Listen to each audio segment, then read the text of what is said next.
I also love that we're both like ready to be cozy with our mugs, and I specifically put my cat sweater on for this. I love that. That's perfect. I thought so.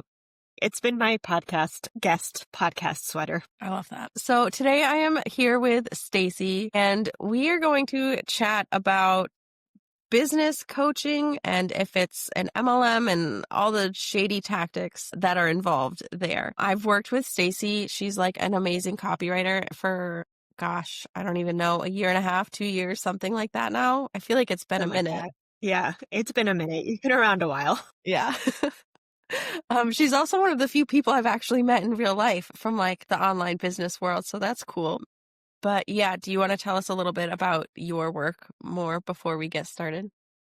Sure. So yeah, like you said, I'm a copywriter and I focus a lot on helping businesses create their brand messaging. So thinking about like what are they actually saying and how they communicate it, and how to do that in a way that feels ethical and good and not schemy and shady. Yeah, that's very much needed. I feel like so much of the online space is very schemy and shady, especially the marketing for it. It's interesting too, because it's like, I feel like I've had to unlearn a lot of things that I learned. And then I was like, as I moved through time and was like doing different strategies that other people were like, do this, do this. I was like, this doesn't feel good. And I've had to like shift the way that I'm showing up in my business and like what I recommend for my clients, because it's like this whole process of like, I feel like I'm unlearning like bad habits. Yeah, same. When did you start your business? Right at the beginning of 2023. Okay. Yeah. So, and I feel like around that time, there were like a few big names when it came to like online marketing and like online business things that were really well known. And yeah, they were probably not sharing the best tactics and strategies. And it's interesting too, right? Because like some of those people are still around and they're like really out of touch now.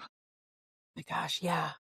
And it's like interesting to watch because it's like it's interesting to watch people not evolve with the times and be like, hey, you can just like create a course and do all of these things and make all of this money. And it's like, no, that doesn't really work anymore because the market is like, there's way more self-employed people in the online space today than there was 5 years ago. And so you can't just like put mediocre stuff out there. You actually have to like figure out why you and like what makes you special and do a good job in order to succeed in business. Yeah, it's such a huge red flag when people are trying to sell any kind of like course or marketing thing or like business strategy that doesn't acknowledge the changes that have happened in the last couple of years, even like the last year. But yeah, those big name people are still riding the same strategies as before and pretending it's fine and it still works. And it's kind of crazy. And I feel bad for the people that like spend so much money on those courses, like hoping to get those same results, because the people selling them have been around for a while and have like this huge audience already, like ready to buy, that newer businesses don't have. And I think the thing too that they don't talk about is like they have teams. They have like, Yes. I know they have a copywriter on that team that is going to their webinars and then writing all the emails afterwards. And now with AI, like they're pushing out even more stuff. And so it's like they're telling you that this is the strategy that you need, all of these like you need to be posting on social media every day. You need all of these email sequences. You need ads. You need, right? And those are like when I work with bigger brands, sometimes we have like 5 or 6 people working on a project. Like it's not like just me doing all of the work. Like it's a team effort. And so like to tell like a solo business owner that you have to be doing all of these things, like it's just like a recipe for burnout. It's so unrealistic. Hmm. And my favorite thing is when they say that like their way is like the only way to get like whatever end goal it is that they're selling. Like there's not a million different things you could do to get there, but no, it has to be their way and you have to spend however much money, like several $1,000s to get it. Otherwise, it's not going to happen for you. And if it's not happening for you, it's your fault. You're doing something wrong. Yes, of course. It's all you. You're doing wrong. The shame-based marketing drives me insane. I definitely, if we're going to share stories, I've had some weird ones. I've worked with quite a few different coaches in my time. I definitely have moments where I'm like, damn, if I had spent that money on something else, it would have been like so much better spent. But it also, I don't want to be like, it was a complete waste of money. Like, I do think I got a lot of value from coaching. Like, I didn't know anything about business when I started, and like, there is a lot to learn. I do think like at a certain point, there's not that much more to learn. Like, you just kind of have to figure it out and do your own thing. And, now I lean into like my colleagues, right? Like, I lean into like people like you where I'm like, hey, I have a question, or like I hire a consultant and I'm like, hey, can we talk through this for an hour? So my support looks different now, but I think that at the beginning, like the hand holding was like really nice for me because I needed that support and I was going through it emotionally too. Like, I had just quit teaching. Like, I was doing this whole big life change, and it's really hard.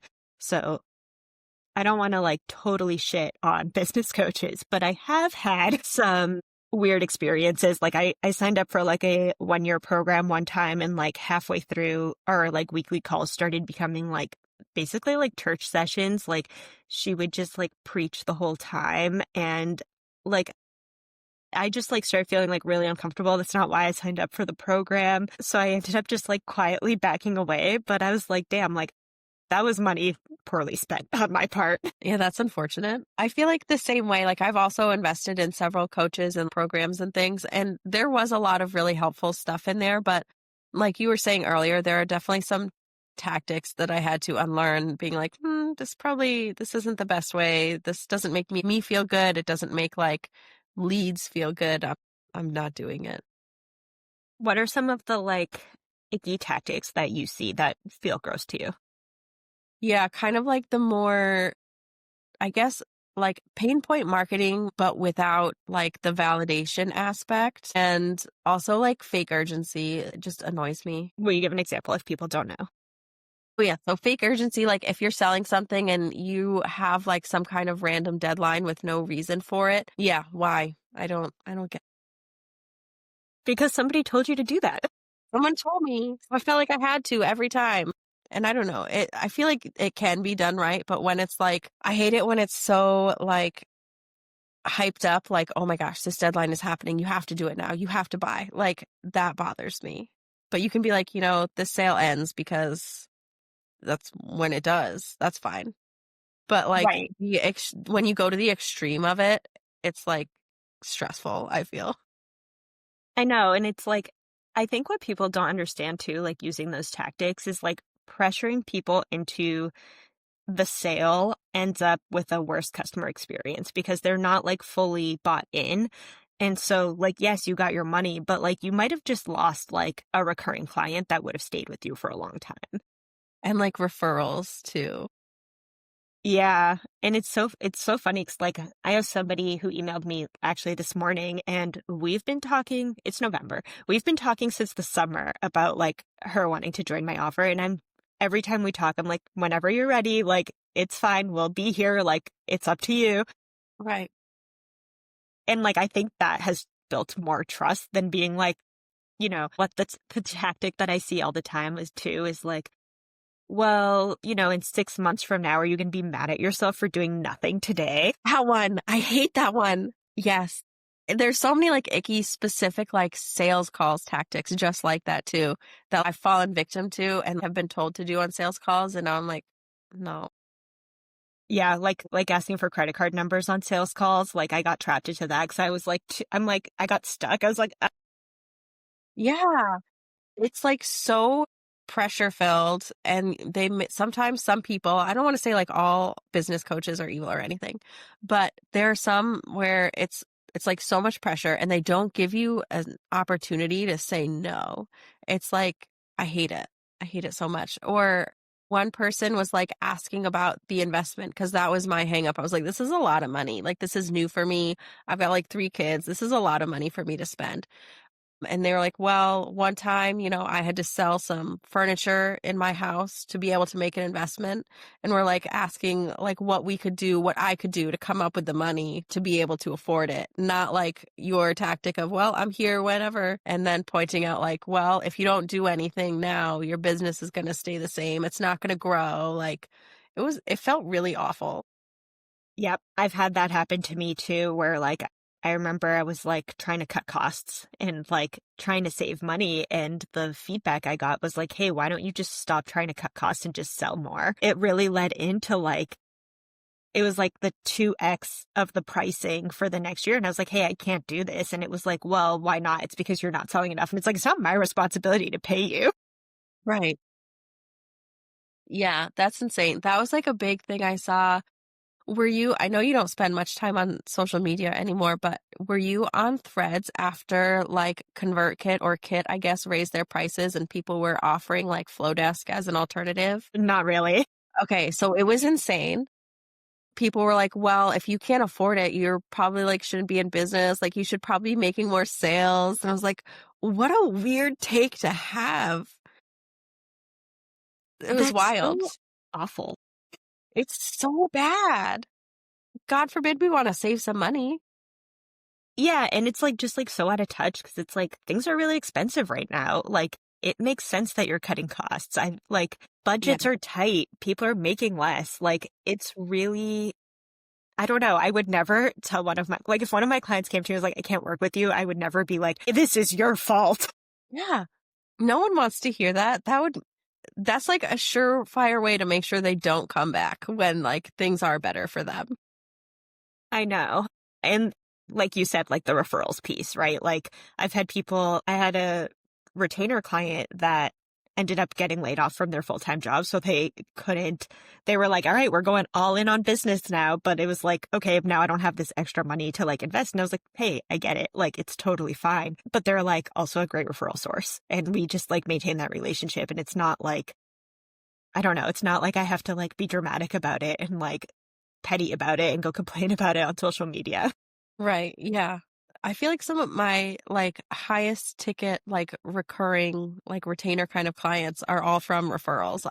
Like I would never do anything to mess that up. Well, and I think that it's really an underrated strategy. Like doing a good job is like such a good foundation for your success and like having good relationships with your clients. Like that's great marketing. People don't talk about it, but it is great marketing. Yeah. Super underrated. Then you already have like so much trust with that like potential client that you don't have to like build from scratch with random social media posts and email funnels and all the things. And that's where like it's nice that you have your website. It's nice that you have your social media because they will go and check and be like, hey, does this person actually know what they're talking about? But yeah, it's hard to build that trust online now because of all of the icky things that have been going on. Yeah. Absolutely. When we were first talking about doing this episode and we sent out like the emails and I posted on Threads asking for experiences, quite a few people told me they have like just left social media because of they like those icky tactics and they got tired of seeing them. Yeah, I think one of the ones that really bothers me is like using personal trauma to sell your offer. Like they'll be like, here's this like horrible thing that happened in my life. And that's why I'm a great like coach. And this is why you should buy my offer. And it's like, it just like feels so gross to me. Like I don't know. I am definitely like a proponent of like, you don't have to share your whole self to have a business. Like you can strategically share your brand, but something about it just like feels like the crying on Instagram. Like it just feels so perceived fake. Yeah. Feels like emotional manipulation. That's true. Like, It's like when you watch like the cult videos of like the MLM speakers and they cry at the same exact like minute mark at every single presentation that they do. yeah. I've never cried on Instagram. Of all the like not great things I've done in marketing, I can at least say I've never done that for a sale. What other bad advice have you heard out there? Oh man, I don't know. I feel like there's so many. An interesting thing, this isn't advice, but like, how do you feel about the kind of like inbreeding, like Ouroboros effect of money spent online and online businesses? This is interesting because actually when you posted that thread about, hey, we're thinking about doing this episode, like comment on it, somebody that I know commented on it and was like, this is what happened. And I actually reached out to her because I was like, this seems really similar to like my experience and what I saw. And I'm wondering if it's the same person. And it was not the same person, but it was like the person who it was like the business coach above them in the pyramid scheme. And so they were using not the actual pyramid scheme, but like Right. they were Yeah. hiring from them. And so it was like the same like incestual group using the same strategies. And I was like, oh, this is so interesting. Yeah. Weird. Yeah, I feel like there's a lot of people who just like hire each other and that's like how they make their money. And it's just Yeah. going back and forth. It's interesting too. Like I think there's like this misconception, right? And I'll say like of all of my clients in the past 3 years, business coaches have been the ones to not pay me the most. Interesting.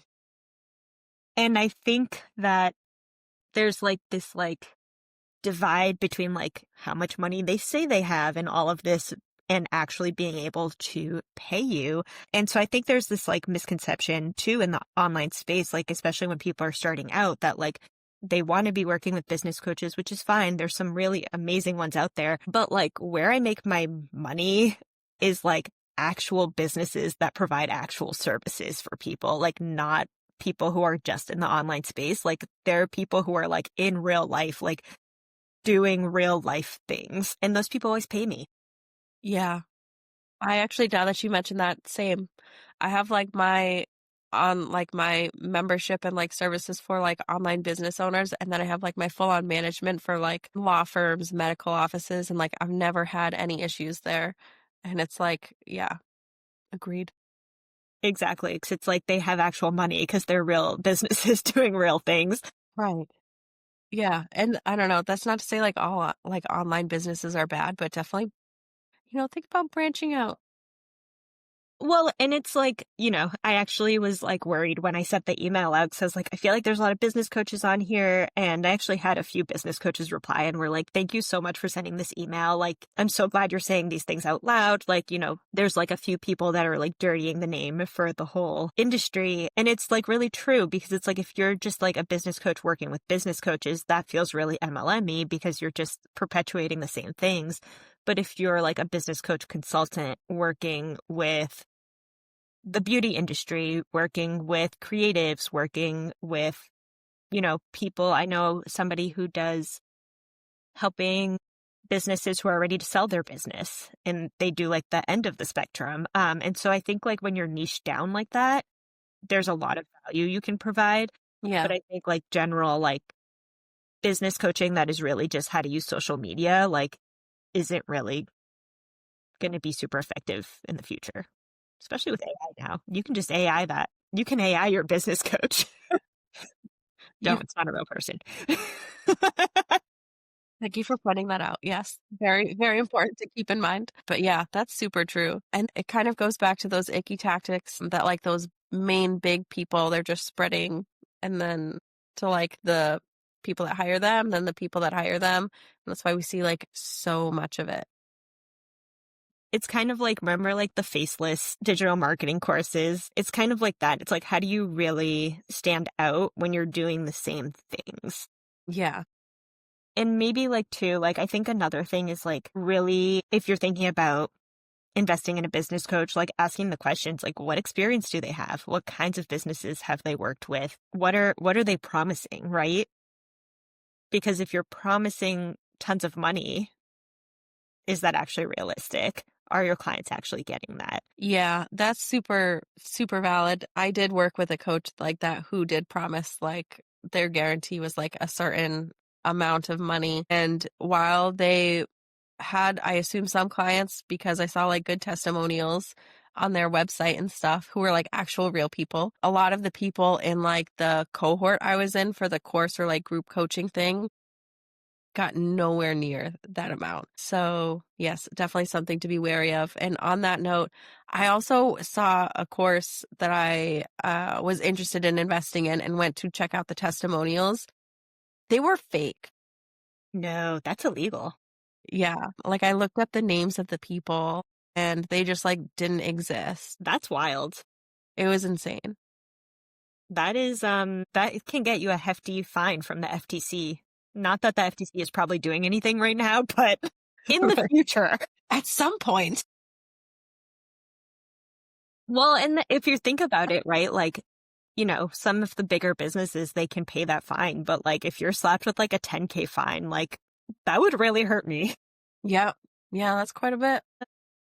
So other than checking on testimonials, what do you think other ways people could make sure they're hiring the right person? That's a good question. I think like probably the first step is really thinking about like, what do you actually need help with, and pausing and kind of seeing where are the areas you need the most support, because it might not make sense to hire somebody who's like a general coach. Like it might make more sense to hire somebody very specific. That might be like a better use of like your time and money.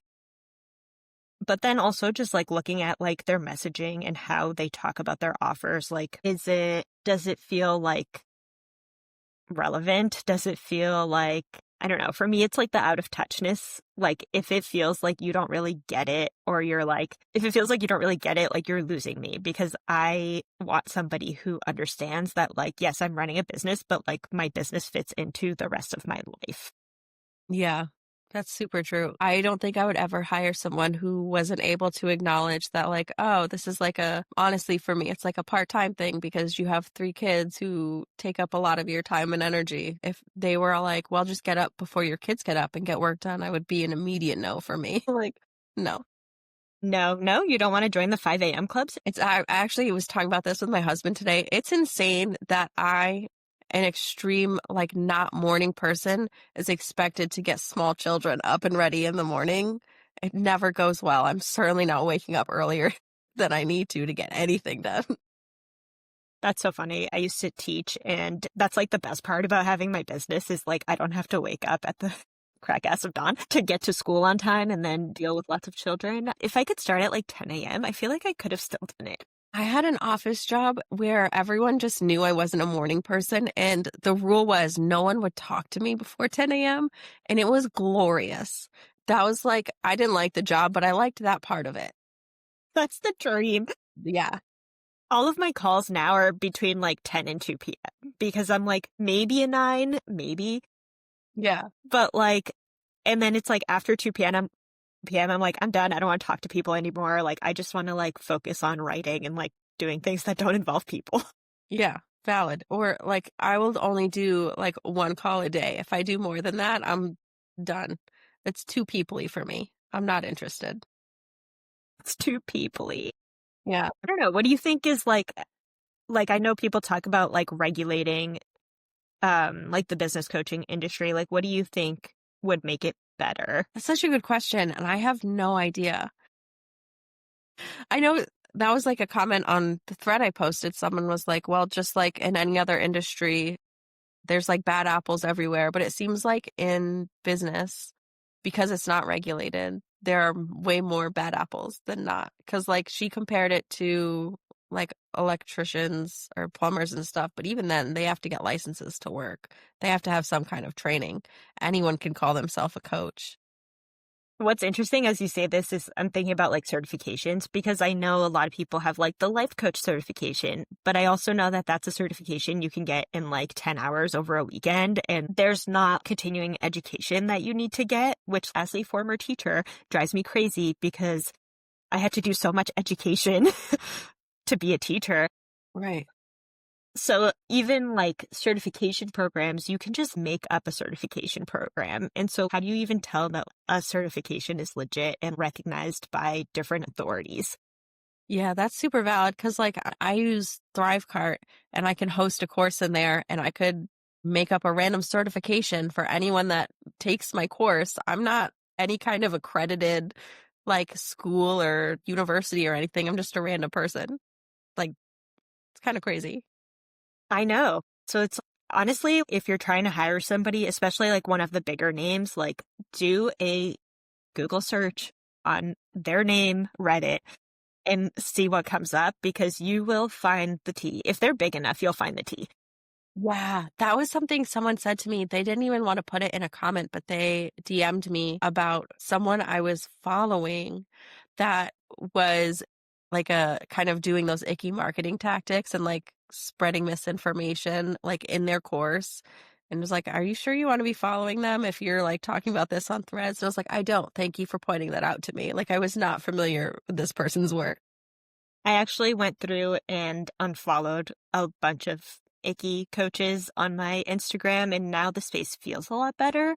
Yeah, But it's I crazy, can and imagine. it's crazy too, like how many like MAGA coaches came out like in the past year, where I was like, "Whoa, did not realize I was following you. Unfollow." Yeah, that was an easy way to to Sort free up my something out. feed. Yeah, I think overall, just like use discretion, do some research, really see like what is their experience and maybe don't jump into like a 12-month program, maybe test the waters. But I think something else that's hard is like, I think that it's a little bit love bomby sometimes where it's like at first you get like all of the attention. And I've heard this from a lot of people, right? Where like at the beginning of the program, you're getting like the coach, they're available. And then it's like as time goes on, you're getting less and less of them. That's something that I've experienced too. That just sucks. That sucks because you're signing a contract and you're like, okay, now I still have to pay you, but you're not actually fulfilling the terms of the contract. Yeah. That was something I saw in like the comments and replies I was getting as well. People were saying that. I think another way, I know you mentioned kind of figuring out what you need help with before you hire someone. I feel like that is definitely something we need to do because a lot of the times the marketing like tactics that are being taught are like show them why this one thing is the solution to their problem. But if like you're not aware, if you're aware of like what you need to begin with, whether it's like not necessarily like this one specific funnel that someone is selling, but having like a more of an idea of where you need help, it's easier to figure out who you should hire, if that makes sense. Yeah. And I think it's hard at the beginning because you don't know what works and you don't know what to prioritize. And so, like, Yeah. when people are making promises like, oh, like scale to like 5, 10, 20K, you're like, well, I want that money. Right.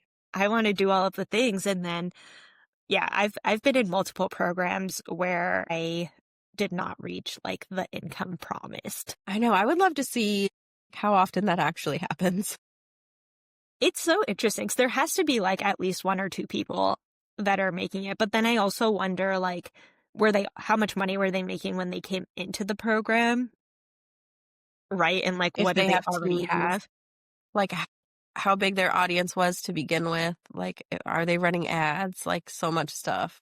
I did have one situation where like I signed on with a coach and I was in the sales process with somebody. And I think it was like the next day I ended up closing the sale and made like, it was like I sold like a sales page for like $2,000. This was like right at the beginning. And like the next day, her marketing was like, I helped my client like make a $2,000 sale. And I'm like, you did not do anything in that sale. Like it just like coincidentally happened that like I signed the contract and then like made that sale within the time frame. But it's like she didn't help me navigate that sale, That's crazy. but using it in her marketing. And it's Right. like, what? The audacity. Yeah, I guess that's another thing, like, as someone who does marketing, if you are doing your own marketing, ask permission before you share stories, please. Like actually make sure that you have something to do with it. Yeah. I that's kind of crazy. I would assume that would, like, go without saying, but You would think. you would think. But I think too, like somebody who's like more professional, like they're going to have case studies. They're going to be able to talk about like why they do things in the way that they do. They're going to be able to give you examples of like other clients that they've done like similar work with. And so just like asking those questions, like, hey, like you can ask like how many people actually meet this promise? How many Mm, people in the past year have actually like done what this program says it's going to do? yeah, that's a good question to ask, and I wish I had thought of that several years ago. Hindsight is always 2020, right? Yeah, very true. I know. I'm like, man, I should have just like invested all of that money. Right?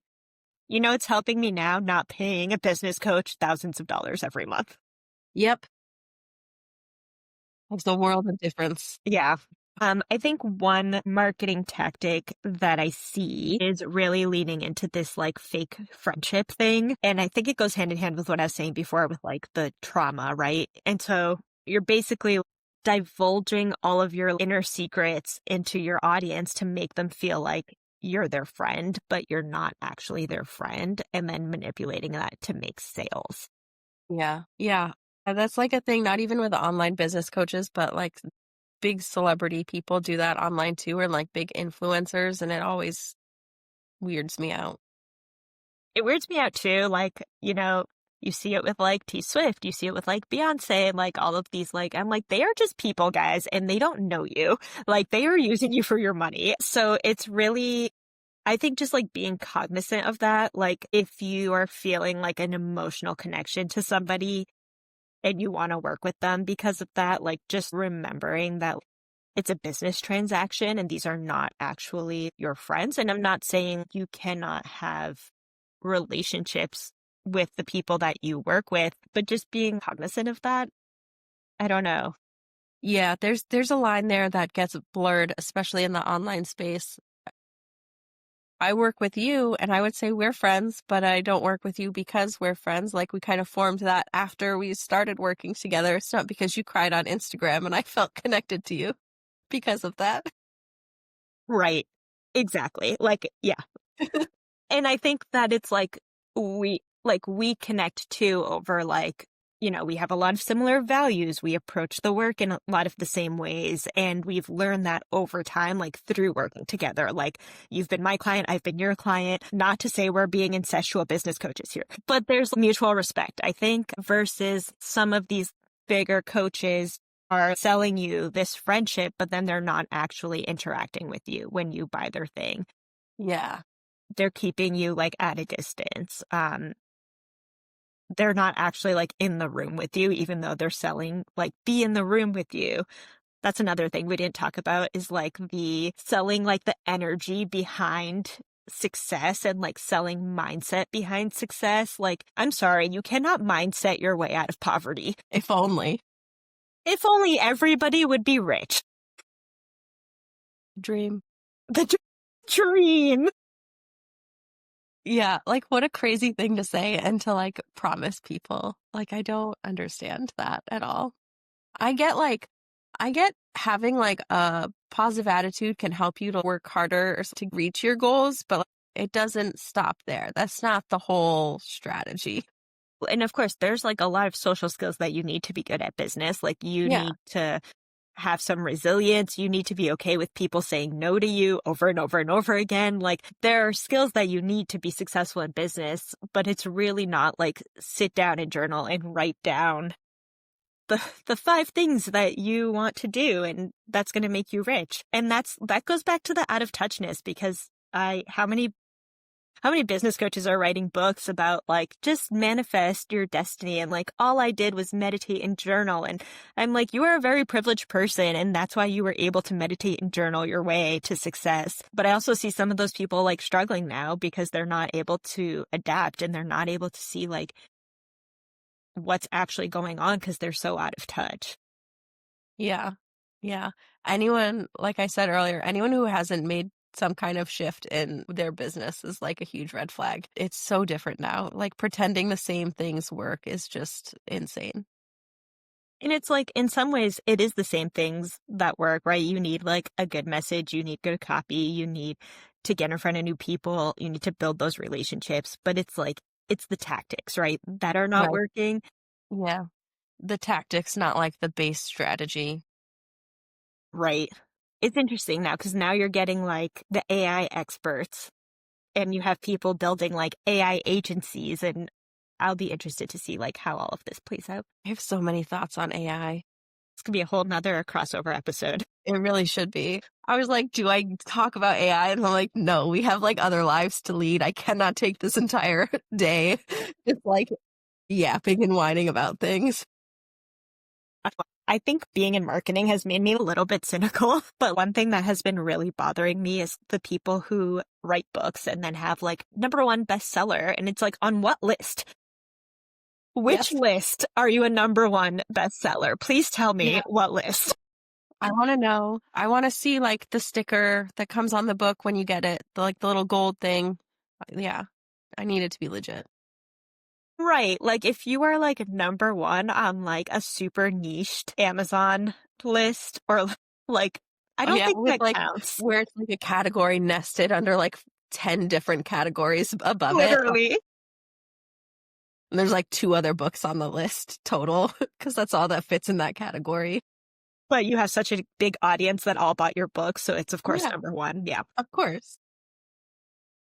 That drives me crazy. Yeah. So I think even like asking the question of like, who did you learn from is Mm, kind of interesting because then you can kind of see because it's hard in marketing because I feel like anybody can kind of jump into marketing and like what really gets you clients is like one, referrals, and then two, like being able to show your portfolio, being able to show case studies and like, hey, I have experience, I know what I'm doing. And so that's like the barrier to entry is low, but it takes a while to be able to like succeed, right? Like you have to right. build the receipts. Yeah, for And it's sure. the same with coaching, but if you have no experience, then it's going to be really hard to build those receipts because you're starting from nowhere. Yeah. I also think a thing with online coaching to, like, get those receipts, a lot of people are, like, kind of told to work for free, and then they just do it with each other, kind of, to if you're in the same coaching group, they'll kind of trade services in exchange for reviews, which I don't know how I feel about that. That's tricky. 'Cause, like, I do understand, like, you have to start somewhere, but I feel like there's a lot of I don't know, it's a little misleading. Yeah, and I'm like a big collaborator, right? Like I love working with other people. And I really do think like a lot of my success has come from being able to work with other people. Mm. And I think like especially like at the beginning, you probably have no confidence. So it like feels really safe to like ask people that are also in the same spot as you. Like, when I first started, I was like scared of working with like real corporate businesses because I was like, I don't know if I know what I'm doing. Right. So like it takes time, but I think like as long as you're honest about what you can actually do and the results that you can promise, then I think it's okay. Yeah. But I think it's not okay if the reviews are not realistic or like reflective of your work. Yeah. Yeah, that makes sense. I always worry that it's just, like, people hyping each other up just because they know each other. And I think there's a lot of that happens. Yeah. And you start to see too, like as you get like, you and I have been in the space for a while. So like I can go to a sales page and I'm like, I know these people are friends. I know these people are friends. Oh, Like, yeah. and you kind of see. So it's interesting. That's like another thing with the, what's the word? Discretion, not discretion. Yeah, discretion. And that's, like, a hard thing to notice if you haven't been around for a while or if you're not, like, in the online space a lot to be able to look and see, "I know these people are friends, so this might not be the most accurate review." Yeah. It's hard. It's hard. That's like why these strategies work for people. Like it's hard to tell like whether or not they work. I would Yeah. say stay away from like any sort of money promises. I think money promises are really hard to actually, there's so much that goes into making money and making sales that there's no way that like one outside person is going to be able to solve all of those for you. Like there's a lot of different moving pieces. It does seem like obviously who wouldn't want those, like, 10, 20K months they're promising, but it's just so unrealistic, especially now with, like, people buying differently, everything being so expensive, like I know. Yeah, it's interesting. I think like for me too, I think one of the things that has happened for me is like I take way longer to buy. Like I joined a Slack community and I met with the person who followed her on social media for like months and months and months. And I was like, oh, I listened to their podcast every week. Like there was a lot that went into it and it wasn't a huge investment. Like, but it was like, I needed to know that this person was like reflective of my values. I needed to feel confident that they actually know what they're talking about. And I think that's what you need. And it kind of sucks from like the business owner perspective because you're like, well, you just have to like spend more time nurturing your people. And it's like, yeah, that's what you have to do. Yeah. Yeah, that's kind of a thing for sure. But I don't I know. think Yeah, go I ahead. think I know, like, we also see kind of trends in, like, what people offer in the online business world. Do you remember when, like, funnels were, like, the thing Mm-hmm. Mm-hmm. and, like, templates for them and stuff? So, like, those don't really work anymore because that was very much a trend. I mean, they can, but people are just taking longer to buy, so it's not gonna be the same.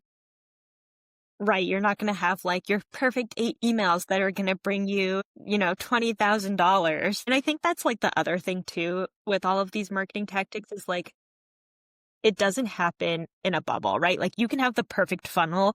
You're still going to have conversations with people. You're still going to have to show up places. Like it's not just like put your marketing out there and then disappear, which is like what I feel like the marketing tells you that it is. It's like, hey, you just need a good website. Like even with a great website, you're still going to either have to have a sales call or like a sales conversation with people so that, and like that's a good thing. It's not bad. Like, it's a good thing that you're checking in with your clients and making sure, like, this is a good fit. Like, this is working really well. And, like, I know it sucks that we don't like to talk to people, but, like, that's a really important step. Yeah. Yeah, I hate it. I hate it so much, but it has to happen. Yeah. And it gets easier, right? Like, especially if you're, like, not putting so much pressure on it. Like, it's not like you have to, like, remove yourself from the, like, it's about making money and really thinking about, like, is this a good fit for the person that's in front of me? And, like, can I actually serve them well? Yeah, and not even if it's, like, a good fit for them, but if it's a good fit for you too. Like, I don't wanna work with people who don't understand, like, the way I work, um, because then it's just not gonna be good for either of us, like Yes. but, like, I've also been around where, like, I know other people, and if I'm like, if it's not a good fit with me, like, this person might be better for you." And I think that honesty goes, like, a really long way. Yeah, for sure. I have people that I worked with in, like, completely different industries, like, I worked with, like, someone who made toys, and it ended up, like, a referral for, like, an editor, yeah, it was really interesting, so knowing that honesty and, like, the client experience is a big part of it is, like, so underrated. Much more important than those 8 perfect emails that'll get you 20K or whatever. Right. I know. I did have to break up with a client this summer. That was a little bit rough, but not a business coach. uh, Yeah. Those are always, like, the hardest. I've only had to do it once, but it was, like, a really tough conversation. yeah, that was like a time where I had to lean into my support network because I was like, I don't know how to handle this situation, but I know I need to leave the situation. Right. And so that's where I kind of went to other people that I know have gone through the same thing. And I asked them, like, hey, how did you approach this? Like, do you have any advice for me? And so I think like if you are struggling with something, like don't feel like you have to invest right away. Like see who's in your community. Like I'm always willing to answer questions. Like I know you're willing to answer questions. Like there are people around who are willing to help. Like I'm not gonna like write your copy for you or give you your messaging, but like I will help you like work through something. Right, yeah, for sure. I love answering questions. I'm not gonna, like, make a month of content for you, but if you have a quick question, I'm happy to chat. Exactly. And so I think like just tapping into your network too.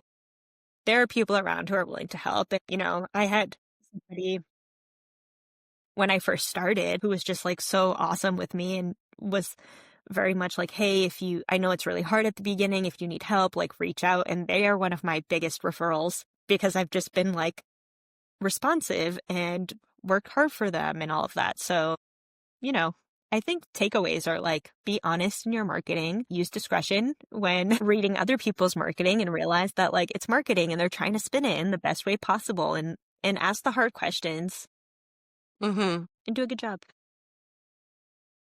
Yeah, I feel like the biggest thing is remember they're a business first, even if it's a person you're connecting with, like, they're here to make sales ultimately, and look at what they're saying from that perspective. Right.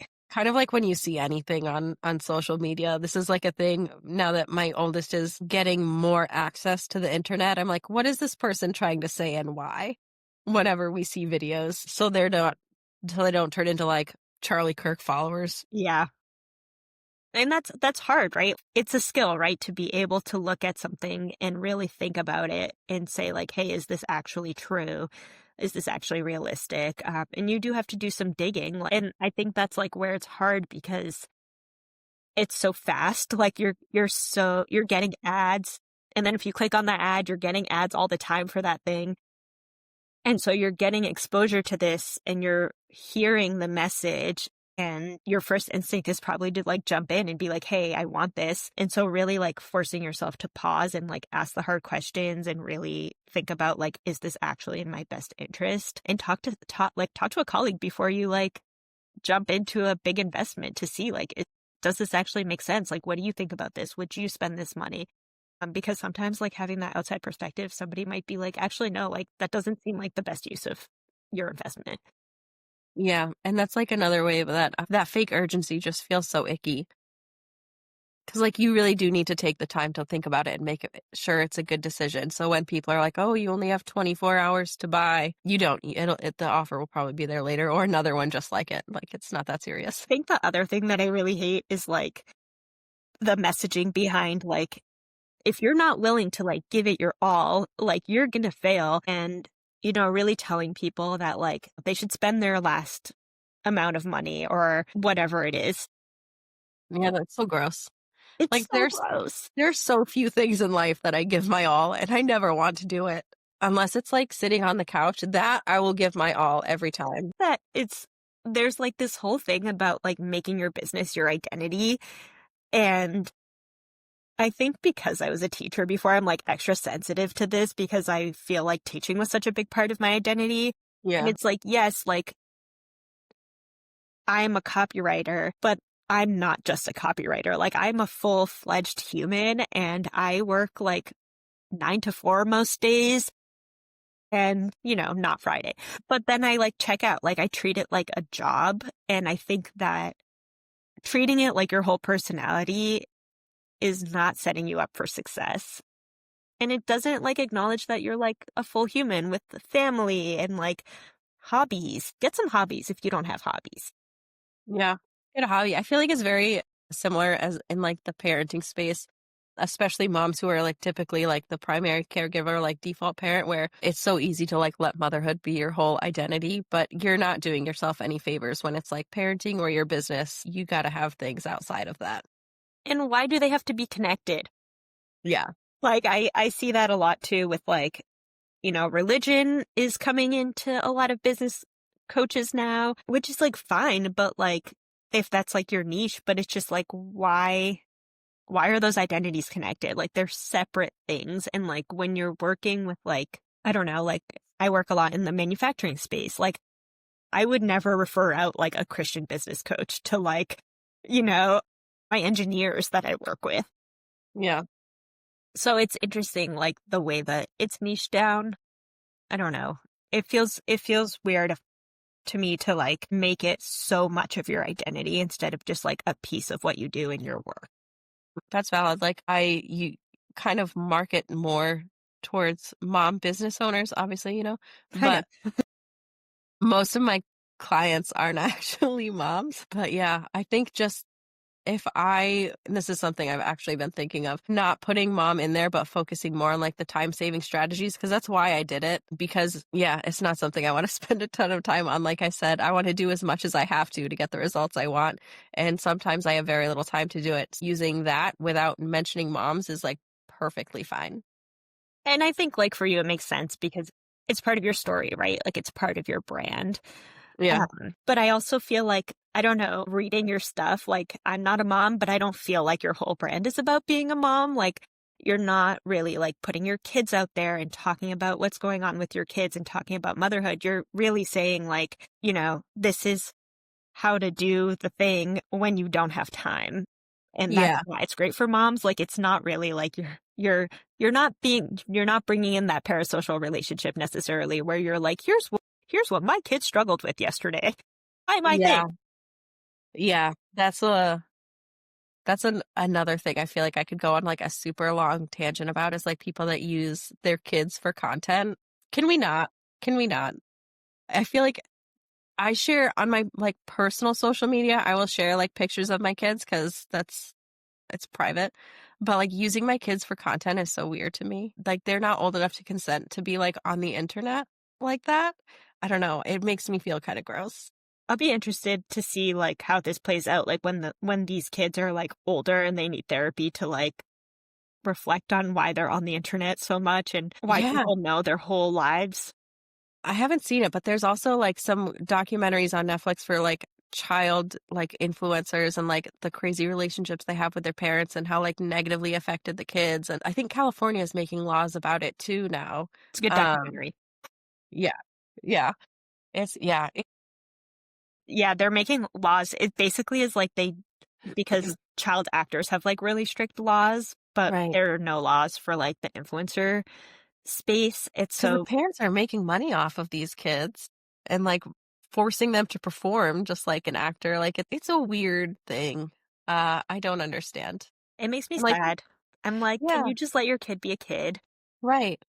And even just sharing pictures of my kids online, I'm a little wary about. The internet is a weird place. It would be one thing if like, it's like kid led, Yeah, and you're like, hey, like you're a middle schooler and you want to like do something fun like with your friends. Let's create a YouTube channel. But like then it like crosses the line into like, oh, you're making tons of money and like your parents are your managers now. And right. Yeah, yeah. There's, like, a lot of regulation that needs to happen there. that seems to be the theme of this episode. Yes. Yeah, for sure. All right. I feel like we could talk about this forever and ever and then go Honestly, on yeah. several tangents. Yeah, unfortunately, we do have other lives to lead, so probably wrap it up. We can wrap it up, but if you have your own story of the online space, we would love to hear it. Yes, absolutely. I know you don't spend too much time on social media now. Where's the best place for people to connect with you? All of the updates for my business will be on my email list, so you can just find me at stacybragacopy.com and join the email list if you want the updates. Yes, definitely do that. She has great, helpful emails, and I am on Instagram at sydneyobrien.co if you wanna if you wanna share your story with me there. Awesome. Well, thank you so much for coming and ranting and venting with me. Yes, thanks for having me.